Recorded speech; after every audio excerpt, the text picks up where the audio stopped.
Hello and welcome to the Bad Movie Beatdown Best and Worst of 2017. Yes, I know it's extremely late as per usual, but it's finally here. My rundown the cinematic highs and low points of the previous year. This year I've seen just under 100 titles released in 2017, which is quite down from the previous year. Truth be told, I looked over the list and was genuinely surprised I'd seen so little. By the end of December it was only over 70, and I spent much of January catching up on a whole host of titles that I'd missed, and even then there are some noticeable gaps. I put this down to the fact I've been pretty much working all year, either doing reviews on Projector or continuing to re-edit my older Bad Movie Beatdown episodes back onto YouTube, which must have been eating up my time more than I thought. In case you're unfamiliar with my rules for eligibility, here's a quick reminder. It has been first released to a paying audience in 2017, so films that played in festivals in 2016 and released the subsequent year count, but 2016 films that were released in the UK in 2017 do not. For example, one of the worst things I saw last year was barely released YA film Fallen, where they were giving away tickets to the unadvertised theatrical release for free, but that was technically from 2016. As I've already pointed out, I've not seen everything, so this is merely as it stands at the time of this video, which I'd already delayed to get more of the awards season candidates, and even then a lot of those managed to slip me by. Likewise, just because it was bad doesn't mean I saw it. I can't punish myself every time I go to the cinema.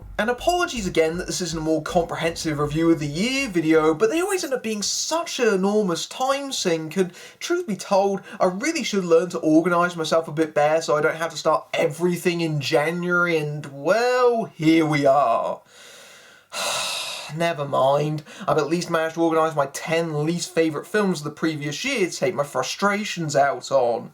My plentiful frustrations. Alien Covenant. Ridley Scott continues with the Alien prequels absolutely no one asked for, with a film that makes Prometheus look better in hindsight. At least that had some ambition and tried to do something different, whereas this is Scott begrudgingly returning to tired franchise formula, including the return of the Xenomorph, but doubling down on the actual problems with its predecessor, with a bunch of thinly characterised fools who are so inept that it resembles more bloody slapstick than horror. Even Michael Fassbender is overindulged in a dual role as robots David and Walter, who get to do a comically heavy-handed bit of symbolism with a flute before enacting an infuriatingly foreshadowed twist. The origins of the aliens are revealed here, and the explanation guts them of their unknown terror and forces these prequels weight onto the series, while Scott just makes everything nastier and meaner-spirited instead of scary, leaving an unpleasant taste as the film baits further redundancies. No thanks.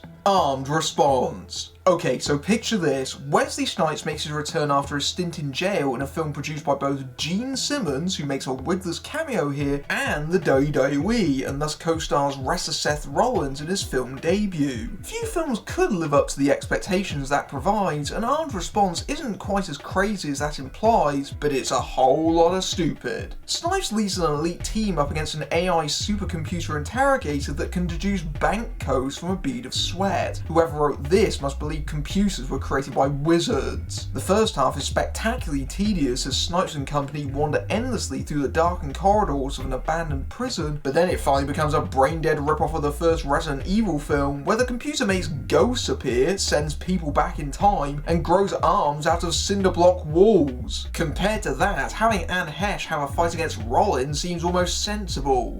The Assignment, aka Tomboy. Walter Hill has made a lot of great films. This sure isn't one of them. In concept, the idea of a transgender action hero could be revolutionary and empowering, but this isn't either of those things. Michelle Rodriguez plays male hitman Frank with the aid of an awful stick-on nose and beard and a prosthetic penis in early try-hard sex scenes, who is forcibly transitioned by Sigourney Weaver's retaliation for killing her brother. I've rarely felt more embarrassed for both these performers, as Weaver looks like she's doing a favour for the Alien co-writer, but especially when Rodriguez has to scream at her own reflected vagina in one of the film's lowest points. It becomes clear that Hill has little interest in the issues here, using them as cheap exploitation revenge fodder, and it's a bad example of even that, as the minimal action could be described as Rodriguez walking into rooms and shooting people a couple of times, so it's not exactly John Wick. The Book of Henry. After the huge success of Jurassic World, Colin Trevorrow could have done anything he wanted, and he made this. Truth be told, I'm thankful he did, because movies rarely come this ill-conceived. The titular Henry is an 11-year-old genius who, despite the efforts of Jaden Lieberer, is obnoxious, sanctimonious, and domineering, and that's before he concocts an elaborate plan to murder his neighbour, paedophile police chief Dean Norris, to save his stepdaughter Maddie Ziegler. Henry is a creation that's both deeply artificial and creepy, spouting lines like "plywood is only slightly thicker than the human skull," but so is the rest of this movie an uncomfortable marriage of Spielbergian whimsy and dark subject matter. Things come to a head in the ludicrous third act, where Henry's mother Naomi Watts puts the plan in motion, having conversations with a tape recording of Henry that's omniscient to the second. It's the kind of film where you scream, "What the hell were they thinking?" repeatedly, including a scene where Sarah Silverman inexplicably kisses Henry on the lips. The whole film is so outrageously misguided it has to be seen to be believed. The Bye Bye Man. It's the dreaded January horror movie, you know, the ones we're afraid of for all the wrong reasons. Based on urban legend the movie doesn't bother to explain, resulting in an inexplicable train motif throughout, The Bye Bye Man asks an unsettling question: why do ordinary people exact senseless violence? It then proceeds to turn that into an almost comically bad horror flick as our terribly acted, easily led main characters try to stop the titular character from spreading with the motto, "Don't say it, don't think it," which they learned from someone who carved it into a bedside drawer despite going on a killing spree to stop it reciprocating. Makes total sense. That's only one of the numerous plot holes here, prompting bigger laughs than most comedies this year, and it's clearly been hacked to pieces for a PG-13 to the point where it's barely coherent. Don't rent it, don't watch it, more like. Chips. Oh, what 21 Jump Street have wrought. Now apparently every TV to film revival needs to be an ironic R-rated version of itself, but whereas Baywatch was a stupendously boring mess, Chips is actively repulsive. Mistaking lewdness for humour, this adaptation of the 70s motorcycle police show is more fixated on buttholes and other orifices than stunts, from catators close-ups to an extended and graphic discussion of rim jobs. No, not ones you get at mechanics. The two main characters are hugely dislikable, with director-writer-star Dax Shepard saddling himself with a subplot about getting his real-life wife, Kristen Bell, back. Meanwhile, Michael Pena has to somehow make a sex-addicted homophobe endearing, because that's a ripe subject for laughs apparently, minding several awful gay panic jokes. Even the action, when it does arrive, is badly directed and uninteresting, with Vincent D'Onofrio, whose villain appears to not be in a comedy, given a considerably skinnier stunt double. I laughed once at Chips, which made me hate it even more because I didn't want to give it the satisfaction of even that. Hampstead. Very loosely based on the story of Harry Hallows, the man who successfully claimed squatters' rights for his shack in Hampstead Heath, Hallows didn't want a film made about him directly, so they bizarrely reimagined it as a rom-com. Diane Keaton plays an eccentric widower invented for the film who discovers Brendan Gleeson's cantankerous tramp and decides to help him fight for his land, romanticised into a shabby chic mini-cottage. Both are likeable performers, but they have no romantic spark whatsoever, although it's difficult when one of your leads bathes in a pond. Easily one of the most boring films of the year, the whole thing is so lightweight that it might be blown off the screen by a cinema's air conditioning, but it earns its place here thanks to the ending. The closing epilogue goes completely against the premise and renders it totally pointless, and then it has the gall to present a closing tribute to the late Hallows and claim the film is in his spirit, which comes off as an insult. Larceny, aka maximum security. Dolph Lundgren gets himself into a Mexican prison as part of a heist in this low-budget actioner that is so horrendously made that it should be studied on how not to make action movies. And no lack of pennies excuses the excruciating editing of dialogue scenes which play with gigantic pauses between lines that are sometimes repetitive and with no attempt at cutting to other angles as they're spoken, known as L or J cut. That's nothing to do with money, that's basic filmmaking 101. But that's almost minor compared to the woeful fight scenes that to describe as amateurish would constitute praise. movies. Elsewhere, Louis Mandylor plays a Republican senator who wants to build a wall.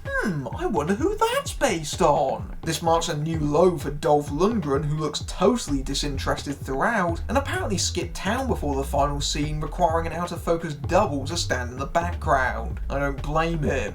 The Snowman. I will give the other films on this list credit, at least they were finished. Not so here, which despite a high pedigree in front and behind the camera, including Martin Scorsese's executive producer, this Yo Nesbo adaptation limped into cinemas, with the director admitting they didn't shoot around 15% of the script because they overran their schedule. A scowling Michael Fassbender plays Detective Harry Hole. Yes, it really is pronounced that way because they got that wrong too. Tracking a killer who likes to listen to the song Popcorn and leaves snowmen at his crime scenes. No, this isn't a parody of Nordic noir, but it certainly plays like one. Two of the most respected editors in the business tried to save this, but it's still disjointed, leaving one with questions like, why did they reshoot the ending instead of the missing scenes? Why does J.K. Simmons suddenly disappear? Why is Chloe Sevigny playing twins? Who cast a visibly ill Val Kilmer only to dub him like he's Steven Seagal? The biggest crime scene here was playing in multiplexes. The time of their lives. Another entry in the grey pound subgenre popularised by the Best Exotic Marigold Hotel. Joan Collins and Pauline Collins, no relation, star in this dismal comedy drama that starts out as contrived farce and continues from there. Pauline meets Joan when she is essentially abducted by a bus taking the residents of a care home on a day trip. From there they quickly break off and sneak their way over to France for a road trip so that faded movie star Joan, big stretch for her, can attend the funeral of her director lover. The comedy is shoddily written with huge plot holes and directed in doddering, graceless fashion. Joan's character has a limp that disappears midway through. That's how careless this is. Not even Django himself, Franco Nero, popping up to flash his penis can enliven the proceedings much, as Pauline gets to reenact the plot of her old hit Shirley Valentine in miniature. The transitions of drama are calamitous in tone, and the film feels maudlin and obsessed with death, from the subplot of Pauline's drowned son to the fact the plot is about a funeral, or that the climax is a race to reach a potentially suicidal character. A truly miserable comedy in every sense of the phrase. Right, now that I've finished laying some blows on some cinematic punching bags, I can finally get around to celebrating some of the best films to come out in 2017, which showcase some of the finest things that cinema has to offer, and I think that last year's high points were some of the most distinct and imaginative to come out in quite some time. I do wish I'd seen a couple more of the Oscar contenders, but oh well, that'll probably make things a bit more unpredictable. Baby Driver. A welcome return to the screen for Edgar Wright, who has been away for far too long with this high-volume, full-throttle heist flick. Wright uses the central conceit of the titular baby using his music to score his getaways and drown out his tinnitus, expanded from Wright's music video for Mint Royale's Blue Song to its greatest advantage in every single sequence, with every motion and movement synced to the soundtrack. It's an amazing feat of choreography that is as much a musical as it is a car movie, and quickly develops an absorbing rhythm. And what a soundtrack! There's some great tracks here, and even the more well-known ones are used in ways that feel surprising and fresh. The car chases are absolutely phenomenal, filmed with practical stunts across Atlanta that absolutely wow and impress, and the cast are great from top to bottom, with Ansel Elgort charmingly charismatic in the lead, with great support from the likes of Jon Hamm, Jamie Foxx, and, unfortunately, Kevin Spacey. This is pure cinematic verve from track to track, and is the definition of cool. It's so much fun and only gets better on subsequent viewings. Coco. Pixar may have a slightly spottier track record of late, but there's no denying that when they are on form, they're still the best Western animation studio. The Mexican set Coco embraces the culture in which it is based, which greatly enhances the story on an emotional level and creates a visual style that is truly transcendent, such as The Land of the Dead. The animation in this film is some of the best I've ever seen, and utterly breathtaking to behold because it is so detailed and full of colour and vibrancy. And that's only a few of the many surprises the film has that keeps you engaged at every turn, with its strong core themes of family and memory that pluck at your heartstrings in the same way that young hero Miguel plays guitar. The film mixes wonder, laughter and tears all at the same time, dealing with the subject of death in a way that makes it less uncertain and distressing for its youngest audience. You'd have to have a hard heart not to have a lump in your throat at the film's conclusion after the journey you've undertaken across the running time, but Coco has such a warmth to it that it feels like a comforting hug on the shoulder of someone you care deepest about. Colossal!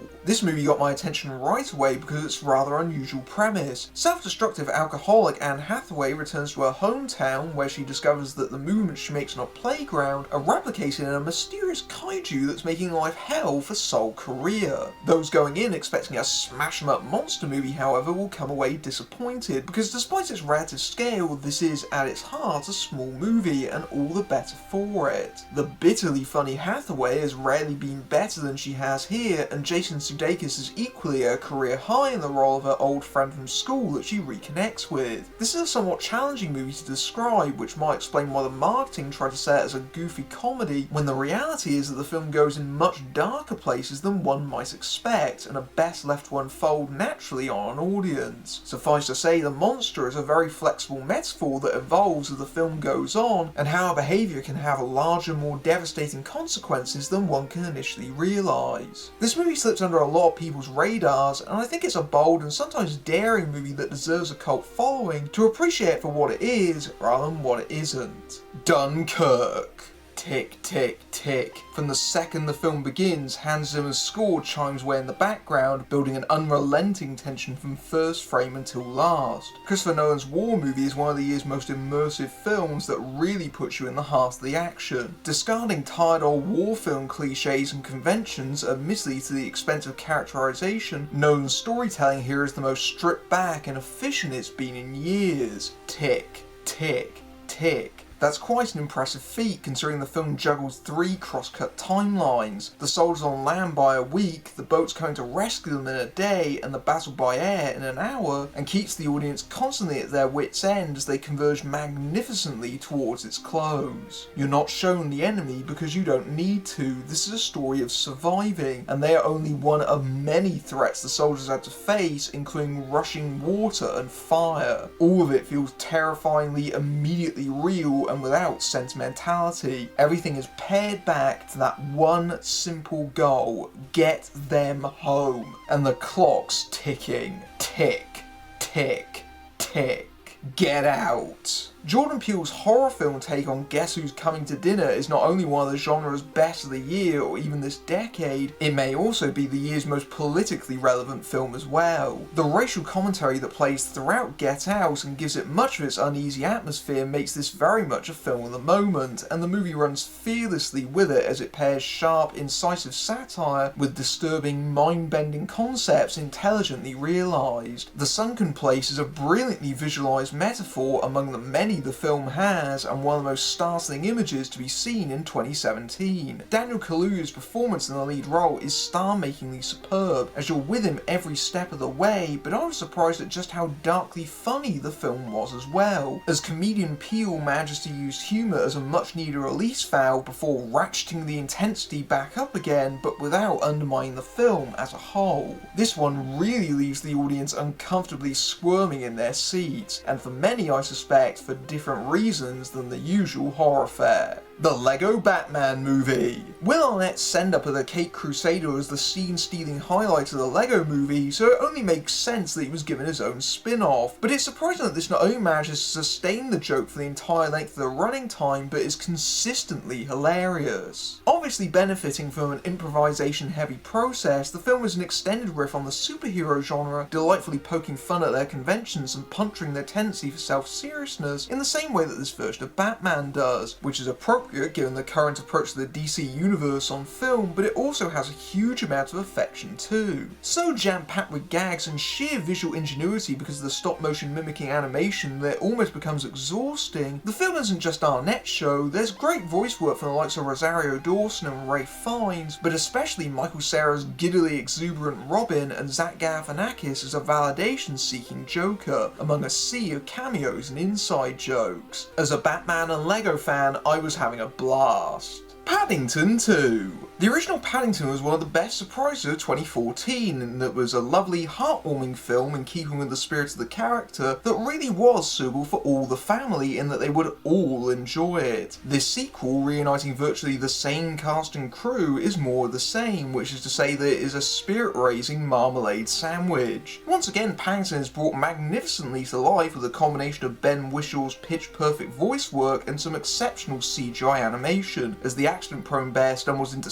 slapstick routines that would make science cinema greats proud, a debt the film acknowledges. Director Paul King's visual eyes improved in this outing, including a wonderful sequence where Paddington leads his Aunt Lucy through the streets of a pop-up version of London that sums up the appeal of these films. It's an open, inviting version of London that's idealised like a fairy tale. Newcomers Brendan Gleeson as a prison cook Paddington befriends, and especially a career best Hugh Grant mercilessly spoofing lovey actors are great additions, and I utterly adore both of these films. I think they're total delights no matter how old you are. T2 Trainspotting. The boys from Trainspotting are back, and they're older, wiser, and more frayed around the edges, but have benefited from the gap in time. Reuniting 20 years later, this belated follow-up doesn't necessarily try to recapture the same manic, twisted energy of the original, but I feel that's what makes this far more interesting than a simple retread. Surprisingly introspective, the characters find themselves looking back at the choices and decisions they've made, in particular Renton's decision to steal the money in the first film's final moments that have had huge consequences on their lives. While the film homages its predecessor frequently and sometimes indulgently, as the characters try to recapture their youth and make up for time lost, that nostalgia also proves to be dangerous and destructive in the violent form of Robert Carlyle's Begbie, as the film inevitably circles towards him and Renton crossing paths if they're going to confront their past. Danny Boyle directs in his usual high-energy fashion as he juggles multiple plot strands, the tracks eventually converging in a way that feels cathartic and satisfying. Thor Ragnarok.